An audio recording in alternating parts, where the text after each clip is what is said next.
I stood frozen on that graduation stage, staring at my sister Amanda in the audience. She was surrounded by balloons, flowers, and our beaming parents who had just bought her a brand new car for graduation. 3 years ago, I took the city bus to my own ceremony alone. My parents paid for every cent of her education, while I worked 3 jobs to afford mine. The whole audience waited as the dean prepared to announce this year's Achievement Award recipient. My heart pounded against my ribs as he approached the microphone. No one expected what happened next, especially not my family. That moment changed everything we thought we knew about success. Growing up in Columbus, Ohio, our family seemed perfectly normal from the outside. My father, Thomas, worked as an accountant at a respectable firm, while my mother, Diane, taught 3rd grade at the local elementary school. We lived in a modest 4-bedroom house in a good school district, took annual summer vacations to Lake Erie, and celebrated holidays with the typical American traditions. My parents always claimed they loved Amanda and me equally, but looking back, the signs were there from the beginning. Amanda was 2 years younger than me, blessed with our mother's blonde hair, our father's charismatic smile, and a natural ability to light up any room she entered. By high school, she was the cheerleader everyone knew, with weekend plans always filled with parties and social events. I was different, quieter, more serious, with dark hair that I usually wore pulled back in a practical ponytail. I spent weekends studying or volunteering at the local nature center, fascinated by environmental science and the complex systems that governed our natural world. Your sister just needs more support to shine, my mother would say whenever I questioned why Amanda got new clothes while I shopped at thrift stores. You're naturally gifted, Inez. Amanda has to work harder for things. That was the narrative they built around us. I was the smart, self-sufficient one who would be fine no matter what, while Amanda needed constant nurturing and attention to succeed. I believed this story about myself for years, even taking pride in my independence, until the night everything changed. It was my senior year of high school. I had just been accepted to State University with a partial scholarship for their environmental science program. My parents called a special family dinner, and Mom made her famous pot roast, which only happened on important occasions. "We have something to discuss," Dad said, pouring himself a glass of wine. "As you both know, we've been saving for your college education since you were born." I nodded, relief washing over me. Finally, we would talk about how they would help with the remaining tuition my scholarship wouldn't cover. I had calculated the costs meticulously, and even with my savings from 3 summers working at the local garden center, I would still need their help.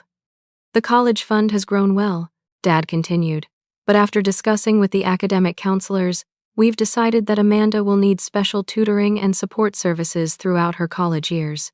I glanced at Amanda, who was texting under the table, barely paying attention.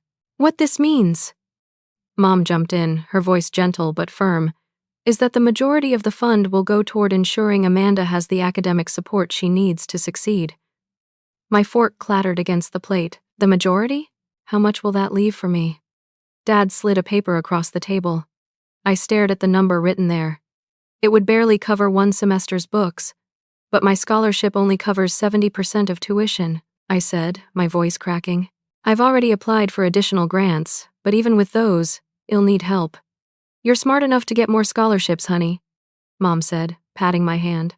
"And you've always been so good at figuring things out. Amanda needs this structured support or she might not finish college at all." I looked at Amanda, who had finally put down her phone and was beaming. "They're going to get me a private tutor for every subject," she said. "And I can live in the good dorm." That night, I lay in bed calculating and recalculating numbers until my eyes burned. I called my best friend Taylor, the only person who truly understood our family dynamics. "This is so unfair," Taylor said after I explained everything. "Have you told them how you feel?" "They've already decided," I whispered, trying not to cry. "They said it'll be fine because I'm the responsible one." Like that's some kind of consolation prize for getting less support. "What will you do?" Taylor asked. I stared at the ceiling, my mind racing through options. "Whatever it takes. I'll take out loans, work multiple jobs if I have to. They think I'm so capable? Fine. I'll prove them right, but not for them. For me." I didn't know then how those words would shape the next 4 years of my life, or how the resentment taking root would grow alongside my determination. All I knew was that for the first time, I saw clearly that in my family, There were two different standards of support, and I had drawn the shorter straw. My alarm blared at 4:30 every morning during my first 2 years at State University. By 5:15, I was tying my apron at the campus coffee shop, brewing the first pots of the day and setting up pastries before the early rush of professors and ambitious students. My classes ran from 9 to 3, then I'd change in the bathroom and head to my waitressing job at Luigi's Italian restaurant until closing. Weekends meant 8-hour shifts at the mall clothing store where the employee discount helped me build a professional wardrobe one piece at a time. Between shifts, I studied on buses, during breaks, and late into the night in my cramped dorm room that I shared with 2 other work-study students. We were all in the same situation, taking on massive debt while working ourselves to exhaustion. Meanwhile, across campus, Amanda enjoyed her private dorm room with a mini fridge, microwave, and television our parents had purchased for her. I tried not to look at her social media, but sometimes curiosity got the better of me. There she was at football games, sorority mixers, and weekend trips to the lake with friends. In every photo, she looked carefree and well-rested, 2 luxuries I couldn't afford. During my sophomore year, my parents visited campus for family weekend. We agreed to meet for dinner, my first day off in 3 weeks. I spent an hour getting ready, excited to see them despite everything. I waited at the restaurant for 40 minutes before my phone rang. "Honey, we're so sorry," Mom said, the sounds of shopping bags rustling in the background. Amanda needed some things for her apartment, and we lost track of time. "Can we reschedule?" "Apartment," I echoed. I thought she was in the dorms. There was a pause. "Well, we were going to tell you. The shared bathroom situation wasn't working for her anxiety, so we found a nice 1-bedroom apartment near campus. We're helping her pick out furniture now." I sat alone at that restaurant table, a knot forming in my throat. The waiter gave me a pitying look when I canceled my order and left. The next evening, they insisted on making it up to me. We met at an expensive steakhouse, Amanda bouncing with excitement to show off her new Kate Spade purse. "How are your classes going?" Dad asked me, cutting into his $30 steak. "Good," I said, choosing the cheapest pasta dish on the menu. "I'm maintaining a 4-point GPA despite my work schedule." "That's nice," Mom said distractedly, then turned to Amanda. "Tell them about your sociology professor, sweetie." Amanda launched into a story about how her professor was totally unfair about deadlines and how she needed an extension on a paper. My parents nodded sympathetically. "Maybe you should speak to the department head," Dad suggested. "We're paying good money for your education." I pushed my pasta around the plate. Actually, most professors have strict deadlines because that's how it works in the real world. The table went quiet. "Well," Amanda said, breaking the silence, "not everyone can be perfect like you, Inez. I'm not saying I'm perfect. I'm saying college is supposed to prepare you for professional expectations." "Girls," Mom interjected, "let's not argue." "Oh, did we tell you? We're upgrading Amanda to a larger apartment next semester. The current one doesn't have enough natural light for her plants." I set down my fork. "Are you serious?" I'm living with 2 roommates in a dorm room smaller than her bathroom, working 3 jobs, and taking a full course load. Meanwhile, she's getting an upgraded apartment because of insufficient natural light. "Here we go again." Amanda rolled her eyes. "Always jealous." "Inez." Dad's voice turned stern. "Your sister has different needs. We're doing what's best for both of you based on your individual situations. My situation is that you decided I should pay for everything myself while giving her a free ride," I said, my voice shaking. "How is that what's best for me?" "You've always been more independent," Mom said. "We're just respecting your capabilities." I looked around the table at their faces. Dad irritated, Mom concerned, Amanda smug, and realized they genuinely believed they were being fair. In their minds, expecting less of Amanda and more of me was somehow equal parenting. After dinner, I walked back to campus alone instead of accepting their offer of a ride. The cool autumn air helped clear my head as I contemplated dropping out, transferring, or taking a semester off to work full-time and save money. But something in me refused to give up. The next day, I was measuring soil pH levels in the environmental science lab when Professor Gardner stopped by my station. "Excellent attention to detail, Inez," she said, reviewing my notes. "Though you look like you might fall asleep standing up." I straightened my posture. "I'm fine. Just a long shift at the restaurant last night." She studied me for a moment. You know, there's a research position opening on my watershed impact study. It comes with a small stipend. Not much, but better than restaurant wages for fewer hours. Really? My heart leaped at the possibility. I would absolutely be interested. Fair warning, it's competitive. But your work ethic and grades make you a strong candidate. Submit your application by Friday. That night, instead of sleeping, I worked on my research position application, pouring all my frustration and determination into every word.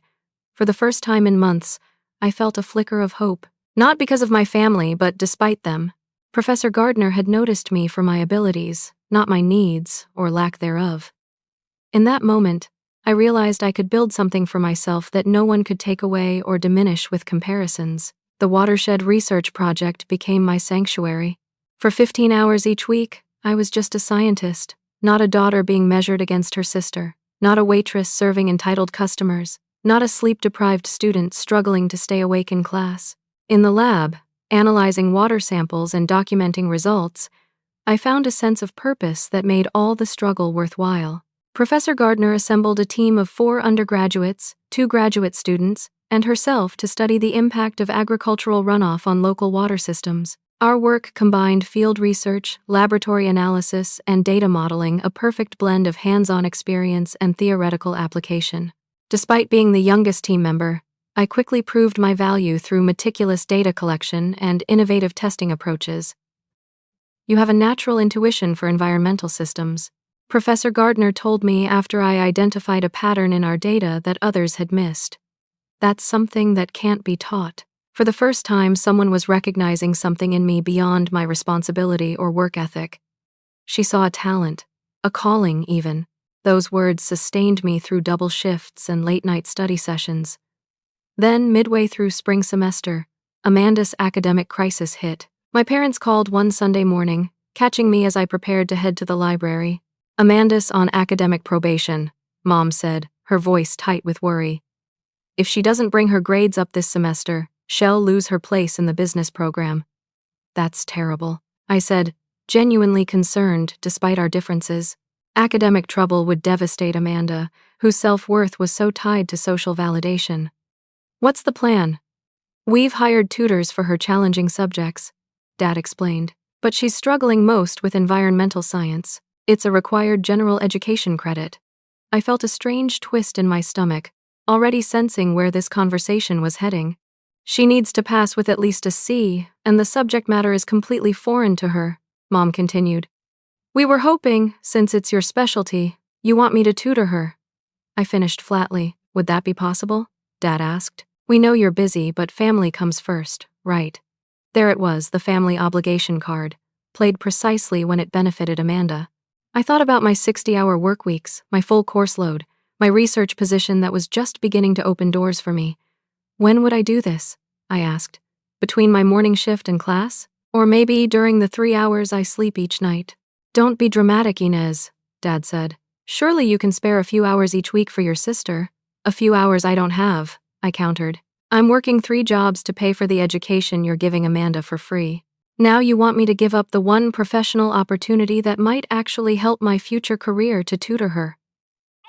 "We wouldn't ask if it wasn't important," Mom said. "She could lose her place in the business school." I closed my eyes, conflicting emotions warring within me. The dutiful daughter in me wanted to say yes, to keep the peace, to be the responsible one they expected. But another voice, stronger, clearer, reminded me that I'd been sacrificing for years while Amanda had sacrificed nothing. "I can't," I said finally. "I'm sorry, but I need to prioritize my own education and career for once. Amanda has paid tutors for everything else. Use some of the money you're saving on her apartment to hire an environmental science tutor too." The silence on the other end was deafening. "I never thought you could be so selfish," Mom said finally, disappointment heavy in her voice. The accusation stung, but I held firm. It's not selfish to refuse to set myself on fire to keep someone else warm.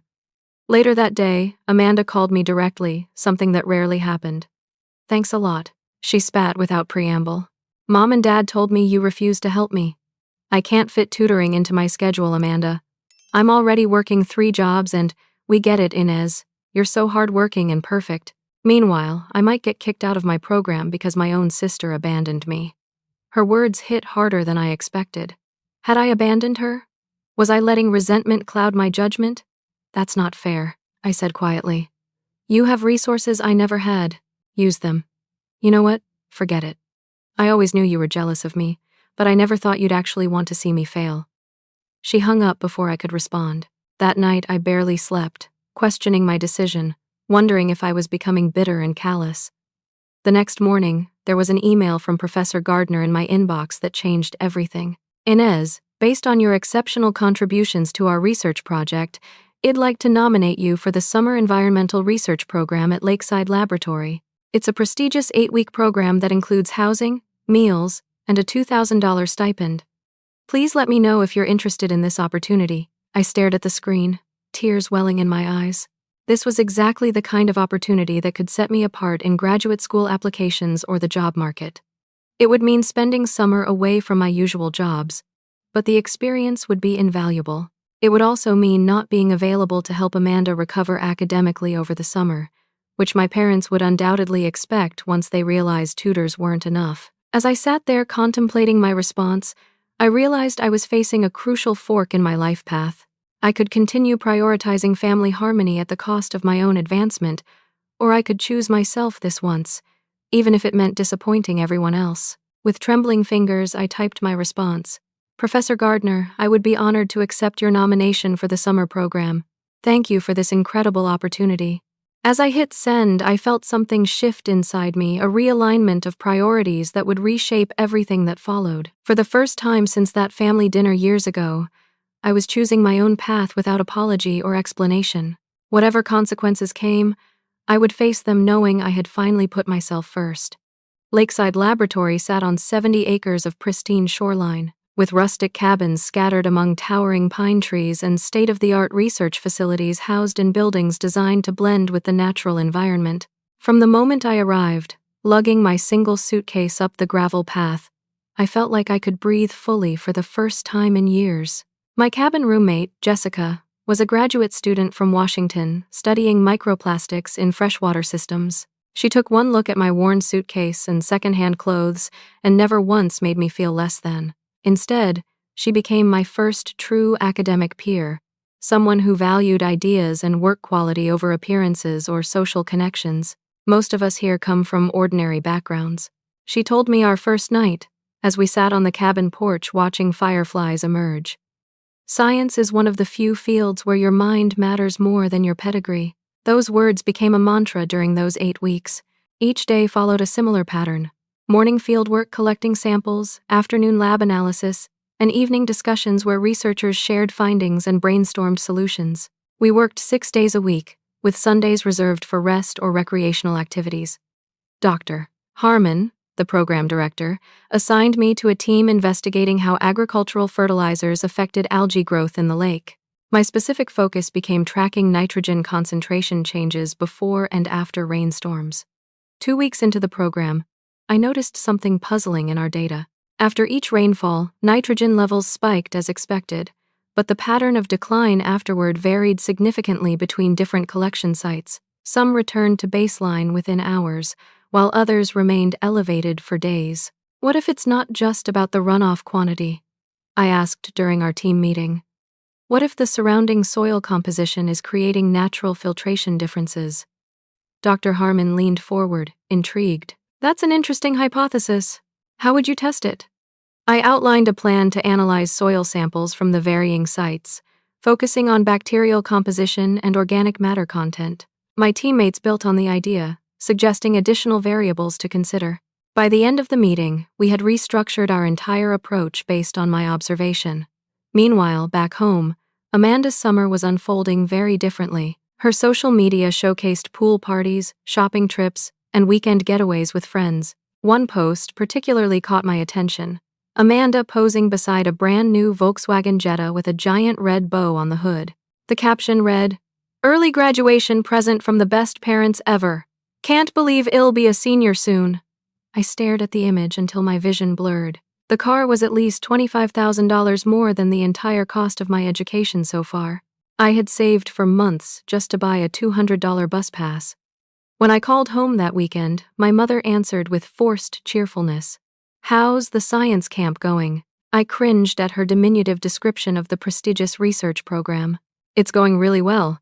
Actually, I've developed a new testing methodology that our team is implementing." "That's nice, honey. Did you see Amanda's new car? Your father thought it would help with her anxiety about graduating next year. You know how she worries about the future." I gripped my phone tighter. "Mom, I worry about the future too. The difference is I'm actually building mine while Amanda is having hers handed to her." "That's not fair, Inez. We're just helping her in ways that suit her needs." "And what about my needs?" I asked quietly. "You've always been so independent. That's what we love about you." After we hung up, I sat on the dock, dangling my feet in the cool lake water. Jessica found me there an hour later, still staring at the ripples.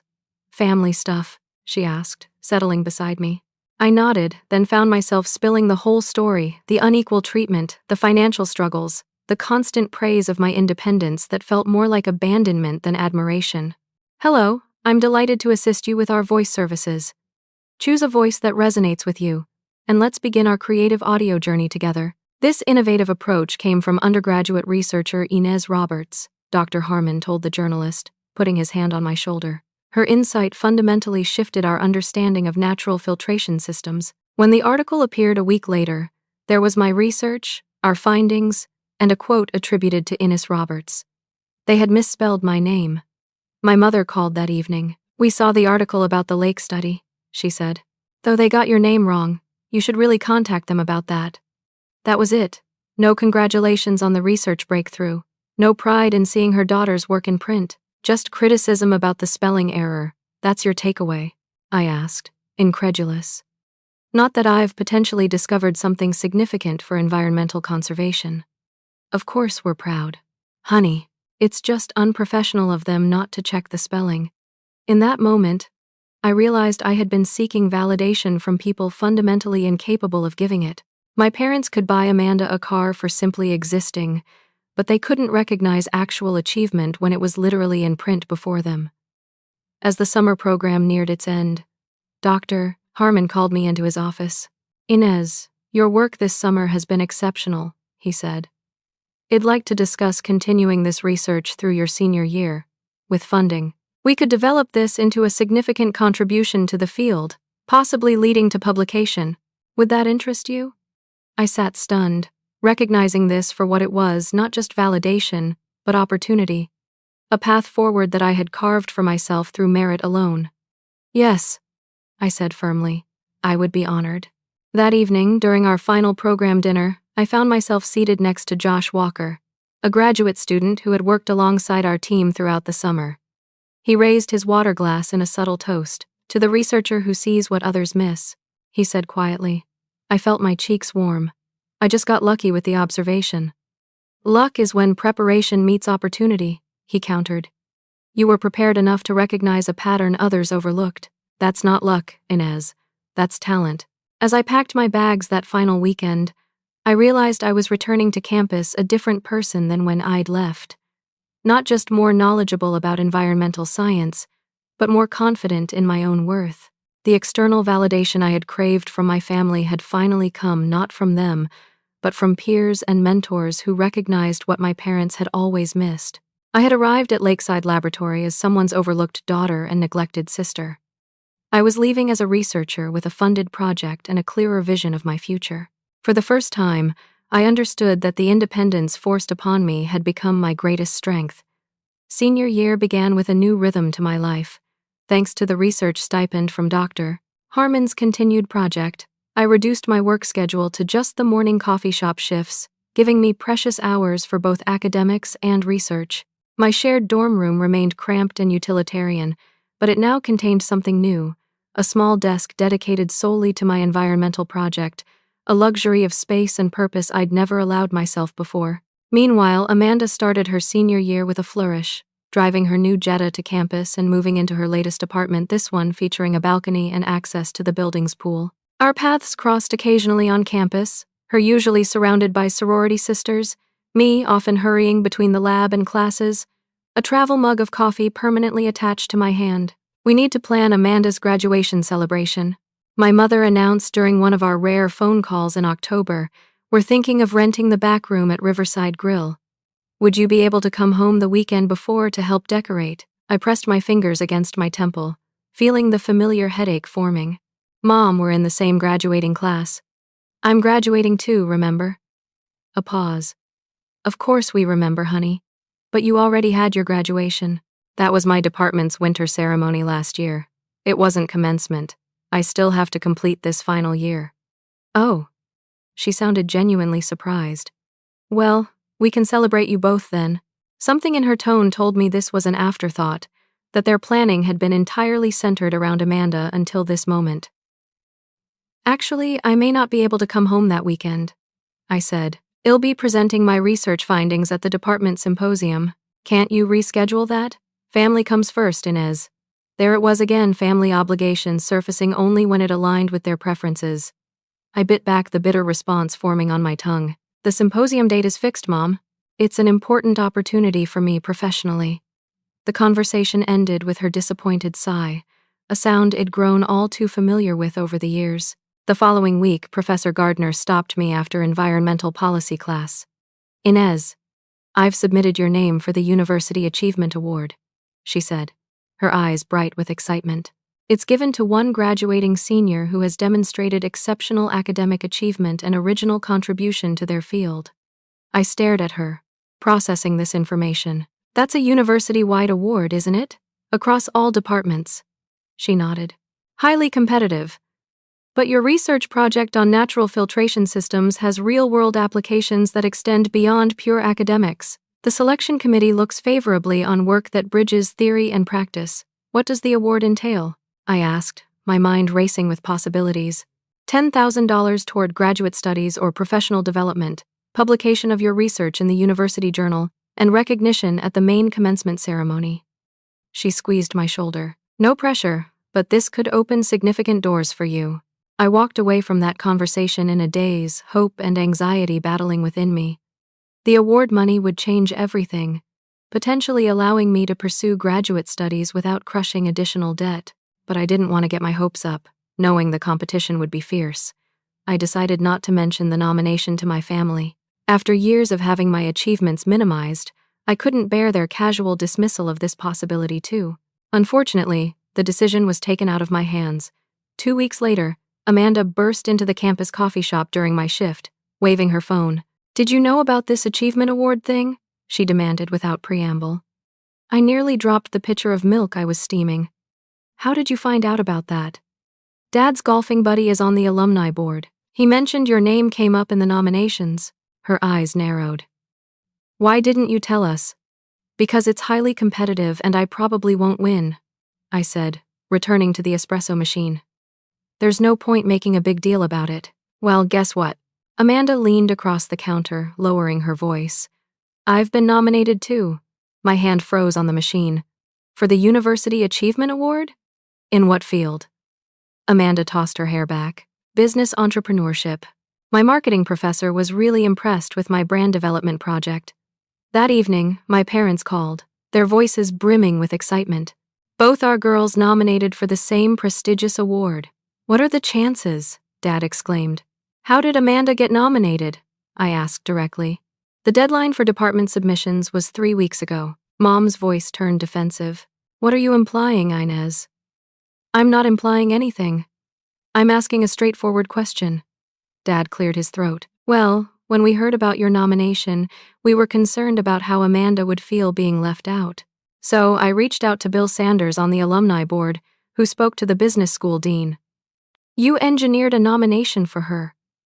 The words fell flat between us. "We simply ensured she had the same opportunity," Mom said. "There's nothing wrong with using our connections."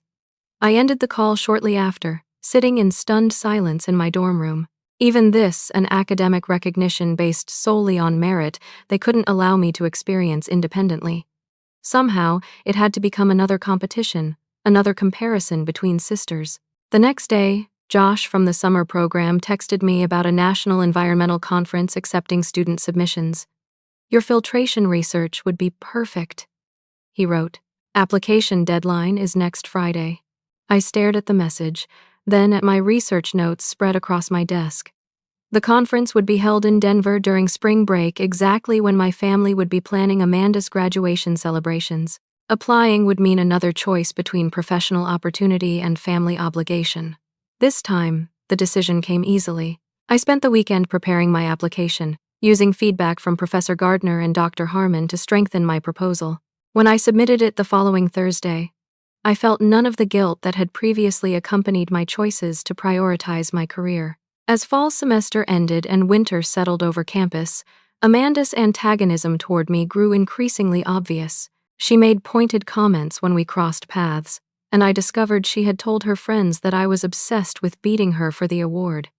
In reality, I was too busy to think much about the award at all. Between finishing my research, preparing for the conference should my submission be accepted, and completing my final coursework, I barely had time to eat regular meals, let alone engage in sibling rivalry. Then came the morning I checked my student account and found an unexpected notification. Financial hold. Remaining balance due. I frowned, certain I had paid my final semester's tuition installment the previous week. When I clicked through to the details, I discovered the hold wasn't on my account, it was on Amanda's. Through some administrative error, I had been given access to her financial information. There, in black and white, was the evidence of our parents' ongoing disparity in support. They had paid her fall tuition in full, but had apparently missed the spring payment deadline by 3 days. The balance, approximately $4,000, was now overdue, placing a hold on her account that would prevent her from registering for her final semester classes. I stared at the screen, conflicting emotions washing over me. Part of me felt a vindictive satisfaction finally, a consequence for the entitlement they had nurtured in her all these years. But another part recognized the genuine distress this would cause, not just for Amanda but for my parents who, despite their flaws, had always wanted the best for both their daughters in their own misguided way. I closed the browser tab and tried to forget what I'd seen. It wasn't my problem to solve. I had my own financial challenges, my own future to secure. Yet that night, I couldn't sleep. The amount, $4,000, kept floating through my mind. It was almost exactly what I had managed to save from my research stipend and reduced work schedule, funds I had been carefully protecting for graduate school applications and relocation costs after graduation. I knew what I needed to do, even as part of me railed against the injustice of it. The next morning, I walked to the financial services office and made a payment on Amanda's account, emptying most of my savings in the process. I marked the payment as anonymous. 3 days later, Amanda texted me. "Someone paid my tuition balance." "Was it you?" I responded simply. "Focus on finishing strong this semester. That's all that matters." She didn't reply, but the next time we passed each other on campus, she met my eyes directly instead of looking away. It wasn't reconciliation, not yet, but it was acknowledgement, the first crack in the wall between us. The acceptance email from the National Environmental Conference arrived during midterms week. "We are pleased to inform you that your submission, Natural Filtration Systems for Agricultural Runoff Remediation, has been selected for presentation in the Emerging Researchers panel." I read the words 3 times, joy bubbling up inside me. This wasn't just any conference, it was the premier gathering for environmental scientists across the country. Graduate program recruiters, industry leaders, and policymakers would all be in attendance. For an undergraduate to secure a presentation spot was almost unheard of.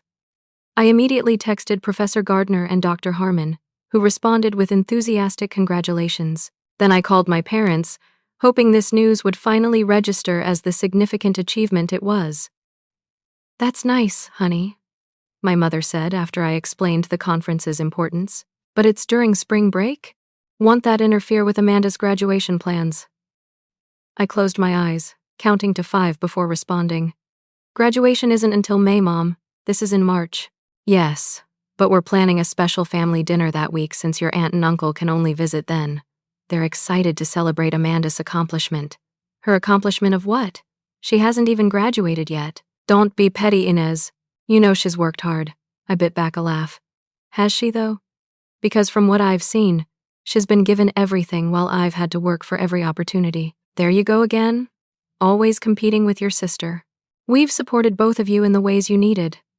"No," I said firmly. "You've supported her financially, emotionally, and practically, while telling me how strong and independent I am as an excuse to give me nothing. That's not true. We've always been proud of you. Proud of what, exactly? Can you name a single achievement of mine that you've celebrated the way you celebrate Amanda's mere existence? The silence on the other end told me everything. It'll be at the conference during spring break, I said finally. This is an important opportunity for my future, and I won't miss it for another event centered around Amanda. When I hung up, my hands were shaking, but not with anger or hurt. For the first time, I felt clarity. My parents' approval, something I had craved for so long, simply wasn't available to me on fair terms, and finally, I was okay with that. 2 weeks before the conference, I discovered another unwelcome surprise. My parents had paid all of Amanda's tuition except for a small administrative fee of $300, which had triggered another financial hold. This one would prevent her from graduating if not resolved by the end of the month. I stared at the notification, wondering if they were testing me. Would I step in again? Was this a pattern I would be trapped in forever, cleaning up their oversights in Amanda's life? After a long internal debate, I paid the fee. Again, anonymously. Not for my parents this time, but for Amanda. Despite everything, she was still my sister, and some small part of me hoped that one day, when the artificial supports our parents had built around her fell away, we might find common ground as adults. The conference in Denver exceeded all my expectations.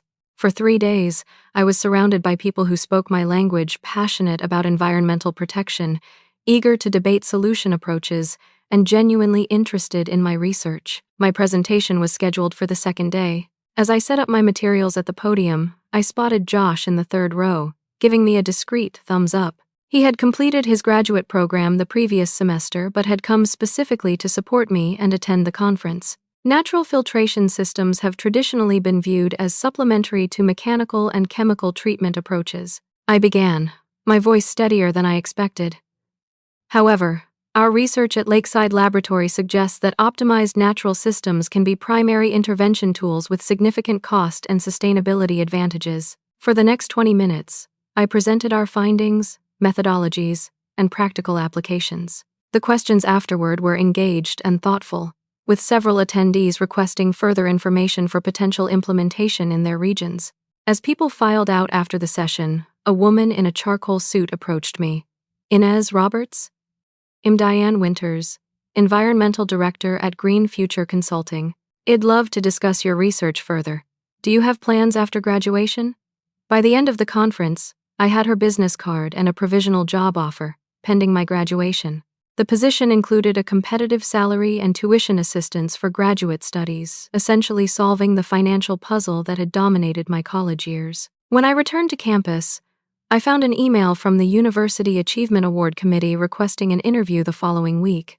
With the job offer providing a safety net, I approached the interview with newfound confidence, discussing my research, future plans, and the real-world applications of my work without the desperation that might have colored my responses before.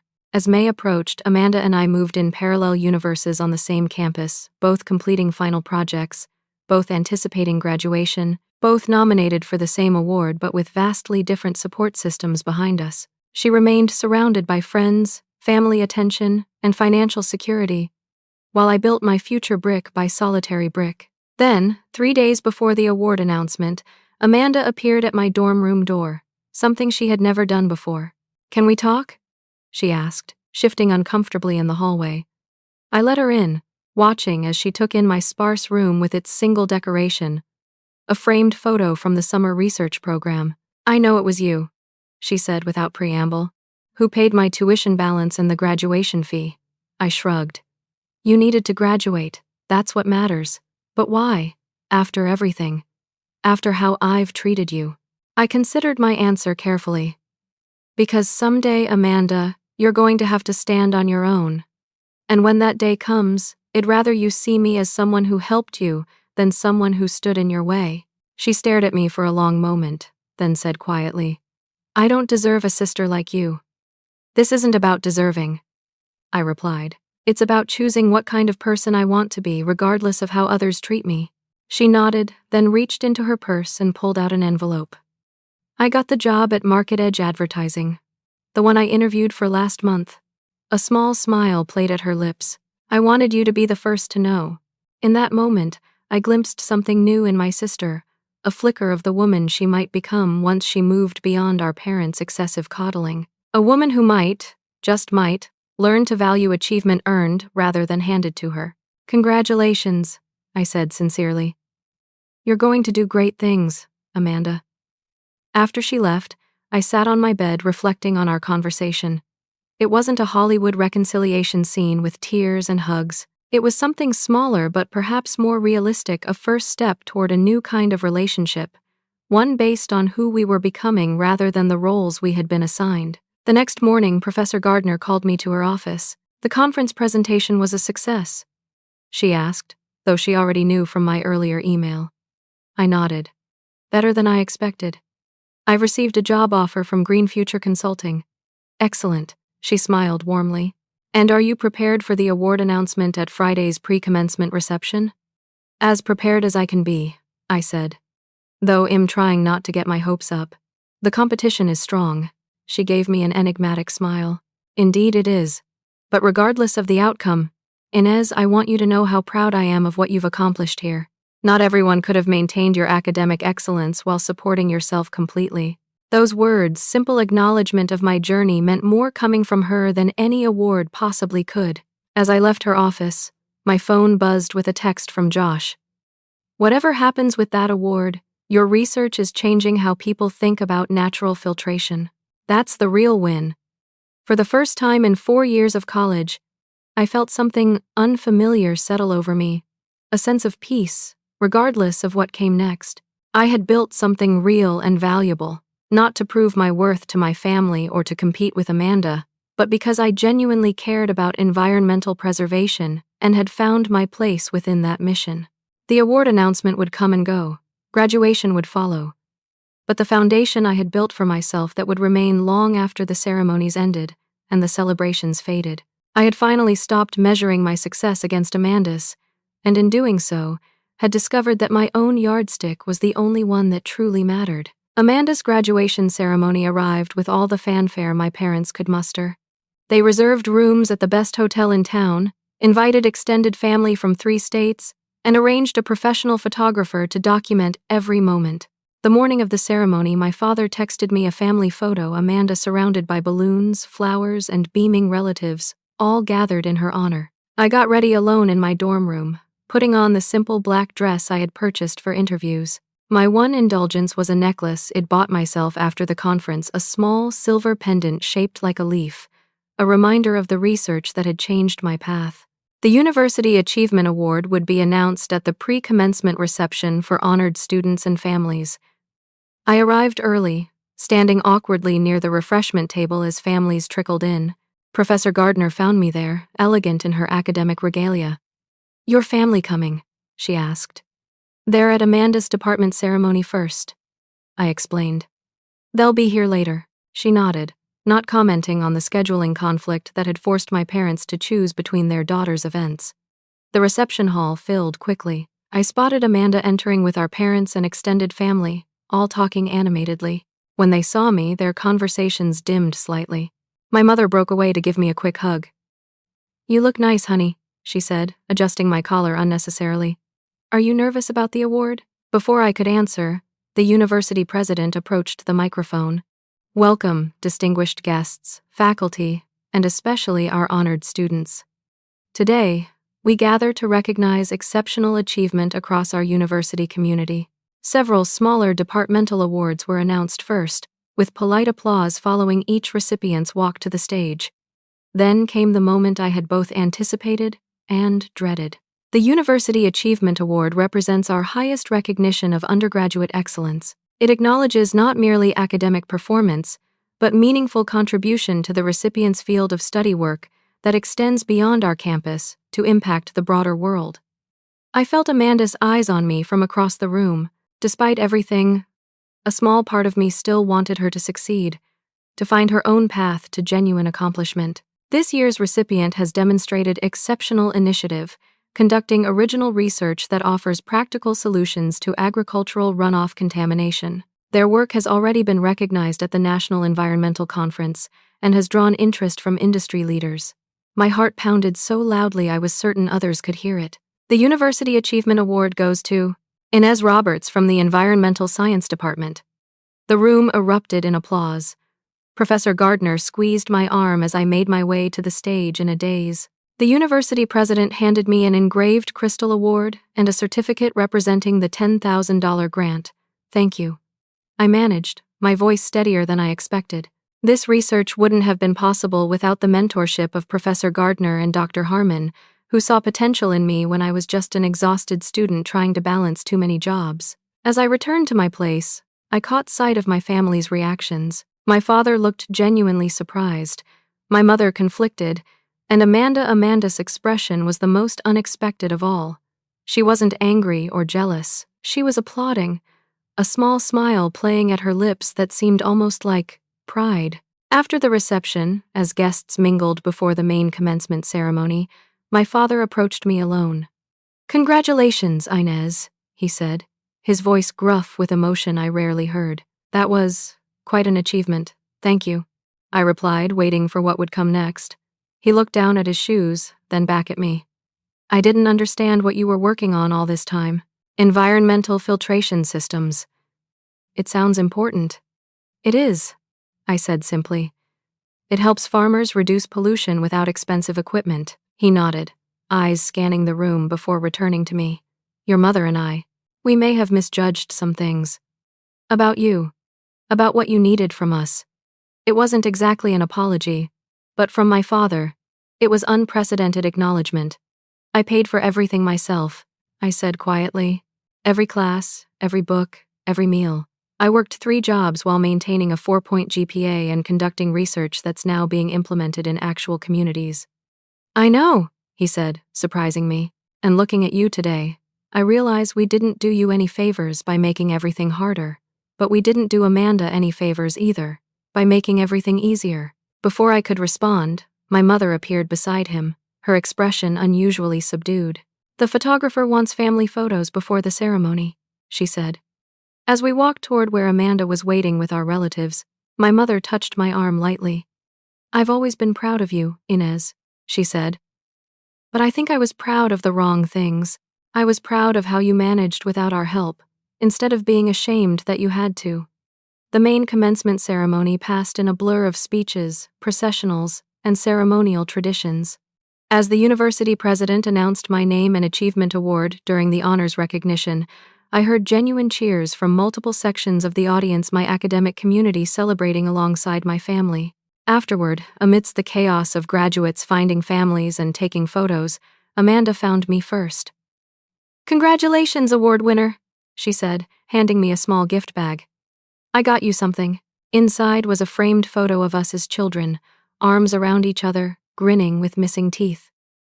Before the competition, before the comparisons, before the uneven treatment had driven us apart. "I was thinking," Amanda said, uncharacteristically hesitant, "maybe now that we're done with school and starting real jobs, we could try again. As sisters, I mean. Without all the baggage." I studied her face, seeing genuine hope there. "I'd like that," I said finally. "It might take time, but I'd really like that." My parents approached then, my father carrying an unexpected gift, a small potted tree. "For your new apartment," he explained. "The leasing office gave us the keys yesterday. It's not far from your new job, and the first 3 months' rent is covered." I stared at him in confusion. "What apartment? What are you talking about?" My mother stepped forward. "We realized how unfairly we've treated you all these years. This doesn't make up for it, but it's a start. A place of your own for after graduation, so you can focus on your new job and graduate studies without worrying about housing costs." I was speechless, emotions warring within me, gratitude, lingering resentment, cautious hope. "This doesn't erase the past," I said finally. "You can't just buy a solution to years of unequal treatment." "We know," my father said solemnly. "This isn't about erasing anything. It's about starting to build something different going forward." Later that evening, at the restaurant where both Amanda and I were being celebrated truly equally for perhaps the first time, I slipped away to the restroom and found myself staring in the mirror, trying to process the day's events. The woman who looked back at me wasn't defined by what she had lacked or by comparison to her sister. She was defined by what she had built for herself: knowledge, research, professional respect, and now, perhaps, the beginnings of a healthier family relationship. 1 year later, I stood in my office at Green Future Consulting, reviewing implementation data from our latest filtration system installation. My graduate studies were progressing well, funded by the award grant and company tuition assistance. On my desk sat 2 framed photos, one of my research team from Lakeside Laboratory, and the childhood photo Amanda had given me at graduation. We weren't perfect. My parents still sometimes slipped into old patterns, and Amanda and I were still learning how to be sisters without competition. But slowly, we were building new relationships based on who we were becoming rather than the roles we had once been assigned. The greatest lesson I had learned wasn't about environmental science, though that passion remained at the core of my professional life. It was about defining success on my own terms, about building a life of purpose despite, or perhaps because of, the challenges placed in my path. My sister got the balloons and celebrations, the car and the apartment, the constant support and encouragement. But I got something far more valuable: the knowledge that I could stand entirely on my own abilities and still thrive. That knowledge became the foundation upon which I built everything that followed. Have you ever had to forge your own path while watching others receive support you were denied? How did you respond to that unfairness? I'd love to hear your stories in the comments below. If this resonated with you, please like this video, subscribe to the channel for more stories about overcoming life's challenges, and share with someone who might need to hear that their independent spirit is actually their superpower. Thank you for listening to my journey, and remember, sometimes the path with the most obstacles leads to the strongest destination.